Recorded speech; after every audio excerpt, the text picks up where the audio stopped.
Yes, a very beautiful morning out there as you join us on our newspaper review this morning on Citizen 93.7 FM, Abuja. My name is Lawrence Omoite.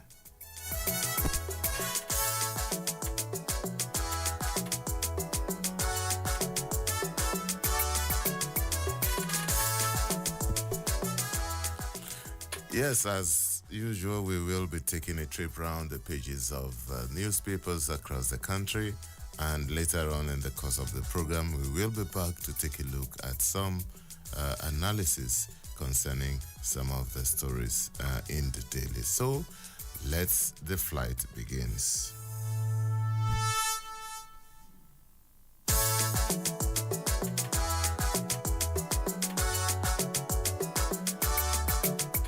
Yes, we start off with The Guardian this morning, and it leads with this story. President Tinubu approves efficiency measures for Nigeria's participation in COP29. And Fubara debunks defection plans, says Rivers State still PDP controlled. And still staying with the paper, FG sets up committee to enforce local government autonomy. And back to the PDP story. For PDP to survive, Wike must leave. This is according to elder statesman Edwin Clark. And for more stories on the front page of the Guardian newspaper, find 6 strategic partnerships, incentives to boost airport revenue. And council poll, NNPP announces fees for aspiring chairmen, councillors. Bellows ruling. Nigeria ranks 19th in Global Cyber Attack Index. UK donates counter-insurgency training facility to Nigerian Army. And so many other stories you can find on the front page of the Guardian newspapers.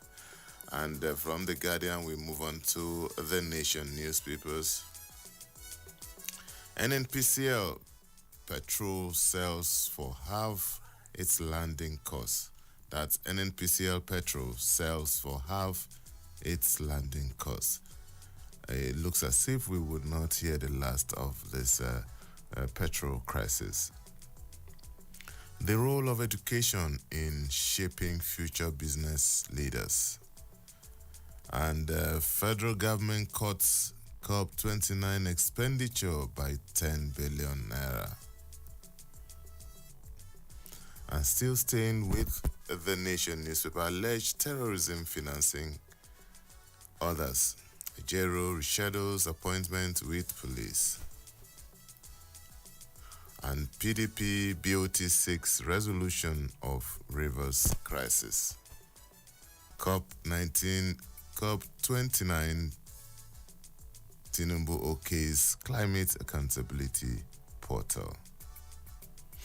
And many more stories like this you can find on the front page of the Nation newspapers.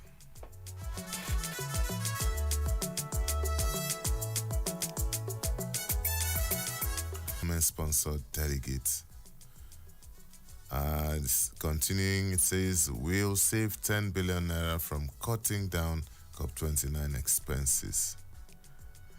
LG autonomy, federal government inaugurates 10-man committee won't be attending scheduled questioning. CBN records all-time high remittance inflow of $553 million in July. Well, those are the stories you can find on the front page of the Nigeria Tribune.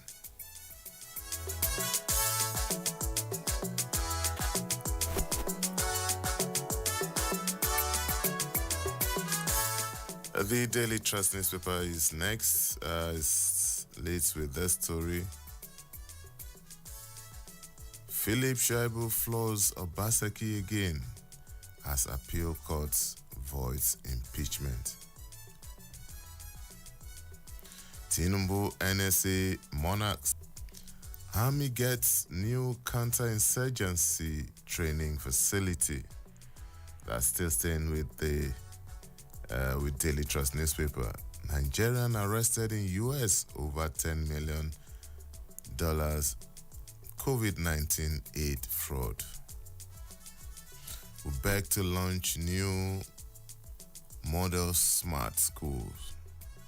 An MBA unveils digital stamp seal for lawyers.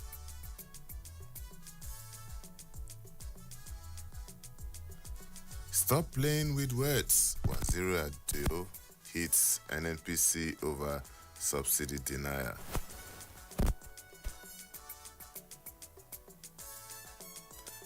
Ogunreg dies after INEC meeting in Abuja.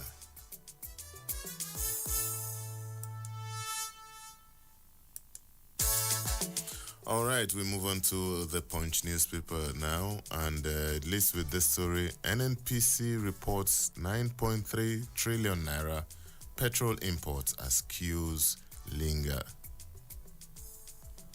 And 2027 APC kicks as PDP backs call for Jonathan's return. 5 banks budget 222 billion naira for cybersecurity. INEC lists 2.6 million voters to elect next Edo governor. Akume Edun lead 10-man LG implementation panel. Fake degrees. Uganda, Kenya demand Nigerian students verification. Wow. Northern leaders plan summit to strategize for 2027. Producers decline sale of. These are some of the headlines you can find on the front page of the Punch newspapers.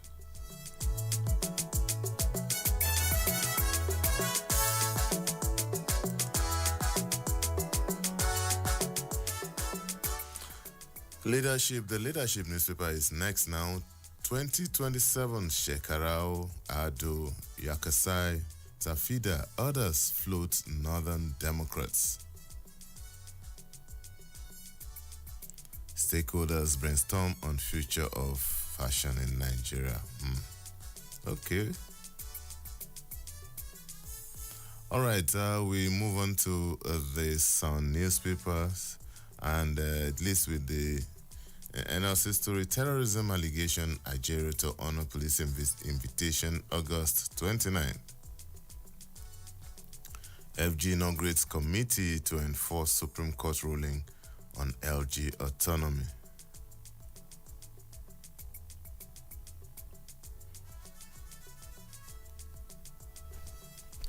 Wike's exit needed for PDP survival, Clark tells Damagun.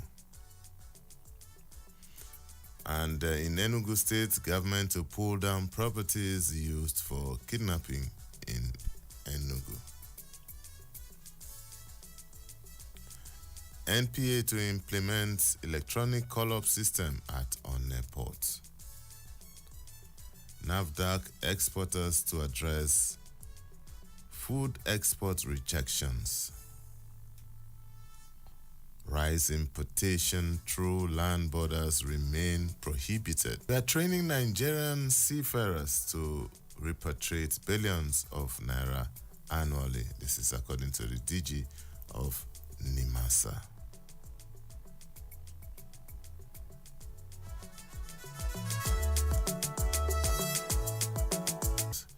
And it leads with this story. 1.7 trillion naira required to complete 129 ongoing transmission projects nationwide, talking about the power sector. Alliance. Rural Electrification Agency connects 2 Edo communities. Good for them. Oshibajo Obi others attend U.S. Democratic National Convention. It uses transactions.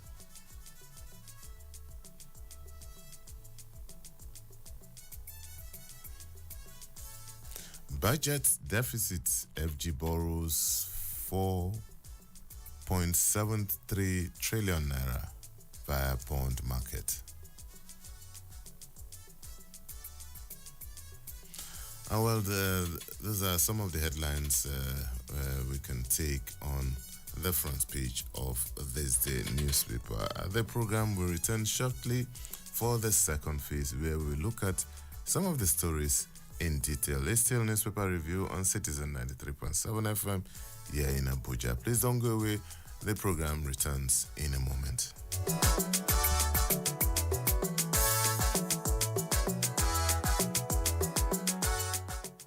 Citizen FM Abuja. Citizen FM Abuja. Citizen FM Abuja.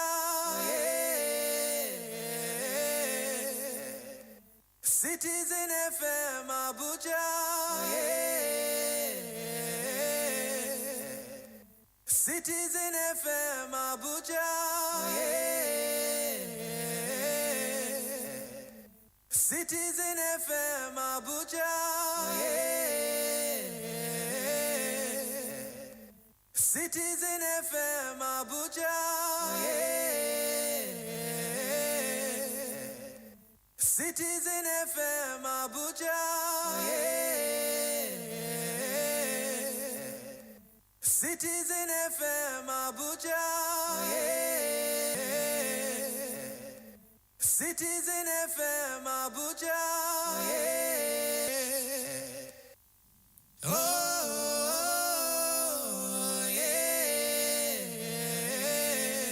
Citizen FM Abuja. Now we be the voice of the people. To build a nation of our dream. Citizen FM, Citizen FM. Your problem is my problem and my joy is your joy. Citizen FM, Citizen FM. Make we join our hearts to build a nation of our dream. Did you miss out on the news during the week? Not to worry. Retrospect is here to make up for the missed information. Retrospect is a complete package of all the major news headlines. 93.7 FM Abuja, every Sunday at 6 p.m. Retrospect. We keep you.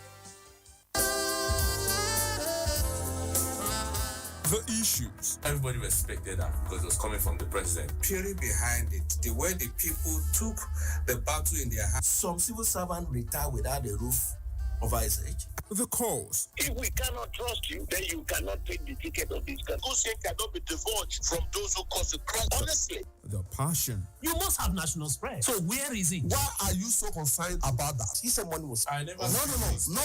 The platform is always the same. Insight on Citizen FM 93.7. The source is constant. My name is Lawrence Umoite. There is always an opportunity. Tomorrow, Insight returns with another interesting. Insight with Lawrence Umweti on Citizen 93.7 FM Abuja. Be part of the experience.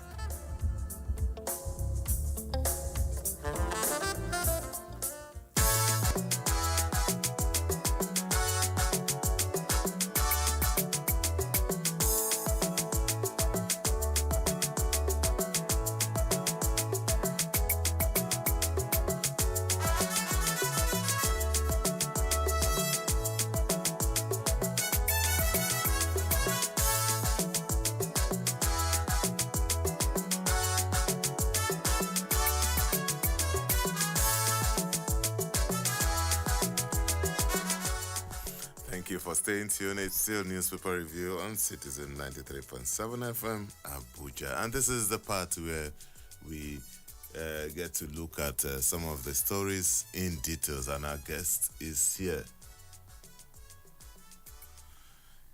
Mr. Salmon Salami is the Chief Operating Officer. I wish that I have your kind of sonorous voice. Well, and good morning, our super citizen listeners. good morning, Mr. Salami. Mr. Salami took some leave, went to some places to enjoy himself, and is coming back here without. Anyway, let's leave that. We'll discuss the rest of the enjoyment in the newsroom. Meanwhile, once again, welcome, Mr. Salami. We actually missed you on the show. It's a pleasure having me back. All right. You can join the discussion as we start. Call us on 0903 2229797. You can also call us on 08206. And our WhatsApp portal is also free. You can send in a message. Just let us know where you are writing in from. We start with the Guardian newspaper, and this is the lead story of the Guardian. Tinubu approves climate accountability and transparent portal and other measures to ensure efficiency and accountability in the nation's participation in the 29th UN Climate Change COP 29 in Baku, slated for November 11 to the 22nd. He also announced that government will strictly implement cost-saving measures that will save the nation nearly 10 billion naira during COP29, relative to expenditures made during the attendance of federal government delegation, which a lot of Nigerians considered very unwieldy, would be attending this conference. Well, good a thing that we are taking seriously now. Things that we should not take with levity.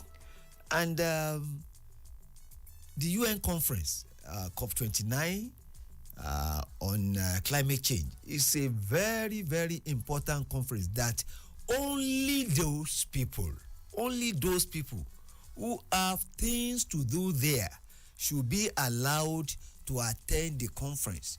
It should not be business as usual and their own way of getting established and the perks of being civil servants and leaning on the very lean purse of the government. Who and who should of necessity attend, but they should walk the talk. It's not the needful. And without let or hindrance, ensure compliance that will give us good result for our money, because it's our money. And Mr. Salami, another reactions of the public, and not just noting it, they also react to it and they adjust where necessary. Lawrence, there is a need for us to analyze how civil service works, and this is a story for another day. Because there are some words that when you see it on your file, then you should know that you are on your way to Golgotha. Noted, ASAP, and there are so many others. That's why I say it's a story for another day. And KIV. Okay, God bless you, KIV. These are dangerous words, coded words, and the person to whom it is minister to understands the portent or what it portends. Not only that, he will act ASAP. That is a story for another day. There is the need for citizen engagement. The citizen must engage the government more than this. This is where some of us feel that protest is necessary. It's a weapon, a very weapon to beat the government onto track, to do the needful. Where we disagree is when protest becomes a riot or it becomes unbridled avenue for looting and violence. Citizen FM is out. And unfortunately, there is a thin line between protest and riot. All right. An interministerial committee has been inaugurated with the responsibility of enforcing the Supreme Court judgment granting financial autonomy to local governments in Nigeria. The committee was inaugurated by the Secretary to the Government of the Federation, George Akume. The committee's primary goal is to ensure that local governments gain full autonomy, allowing them to function without state governments' interference. This move aligns with President Bola Tinubu's effort to implement of government. Mr. Salami. I've been talking about impotent laws and rendering the pronouncements of the court nugatory or ineffective. There is a need to interrogate a lot of things, especially judgments coming from the temple of justice in this country. When a judge gives a judgment or an order, it ends there. What happens next is not in the hand of the judge. Of what use is the fence around the cemetery? Those who are inside cannot come out. Those who are outside cannot go in. Of what use is a judgment that is not enforced? And the judiciary has no means or way of enforcing pronouncements or judgments. It is the executive. And a situation whereby the executive selects which judgment do we enforce and which one do we not, we should not, is not good for democracy. A judgment remains what it is until it is set aside and it is enforceable and it must be enforced. This is where I thank the federal government for taking this initiative to ensure the enforcement of the local government. Well, why do you think the government has done this? The governor of Oyo State, from his actions, seems not interested in enforcing that judgment. He first set up a committee and asked some sons to advise him on what to do with the judgment. Not quite some days ago, the chairman, no, they don't want the autonomy. Where do you go from there? And clearly, it is the hand of Esau and the voice of Jacob. That is clear. I think what the government has done is the right thing to do, the right way to go. But they must go the whole org and ensure compliance. It is very important. And apart from compliance, there must be consequence for non-compliance. I also think that the president is trying to be impute in some of these things, and this is one way to make sure that there is sort of some political negotiations to make sure that this thing, it's a judgment of the highest court of the land. Ordinarily, there shouldn't be any form of a committee. There shouldn't be any. Nigeria, we always have our own way of doing things. We always find a way. There was a time in this country that after the judgment of the Supreme Court, an attorney general will sit down and agree. But then it's never too late. Let's just see. We'll begin to move. Maybe then we'll begin to see how effective the implementation of this is. I hope we will not set up another committee here to look at how we traumatized Nigerians, Mr. Salam, in the last. Naira petrol import as queues linger. The Nigerian National Petroleum Company Limited has confirmed that the federal government incurred a debt of 5.1 trillion naira in under-recovery and energy security expenses for fuel importation in 2023. It also stated that a total sum of 9.38 trillion naira described as receivable was incurred on behalf of the federal government for fuel import. This is huge. But I'm looking at, let's go to the issue at hand, where the fuel situation, the under-recovery total is made of, from January to May, under-recovery of 3.3 trillion naira, and 2023 August security expenses. The truth of the matter is that petrol is unavailable to vast majority of Nigerians, despite promises, despite assurances over the weeks. I think this is one area where I will speak truth to power today. I'm mindful of the fact that I'm on air, accountable to the people. Regardless of the data that the government is banding, one thing remains clear. There is the scarcity of fuel. The queue is getting longer. And what Nigerians need is not data and grammar. Wet the stations with petrol. Mr. Salami, be careful. When you say wet the stations with petrol, you know what... No, what I mean by wet, to the citizens, it is getting worse by the day. And this is the truth. And this is one area that I will urge Mr. President to look into and do it in a hurry. Nigerians are suffering. It is funny that you are still queuing for what is expensive. Ordinarily, petrol station. In actual fact, I thought that they would be begging us to come inside. The reverse is the case. Mr. President, please take a second look at this. Nigerians are really suffering. The queue is getting longer, and I want to plead with Mr. President that this is a matter of national importance. If there is anything, Mr. President, you should look into now, as I speak, is this issue of the scarcity of petrol. It has caused an astronomical increase in the prices of almost everything.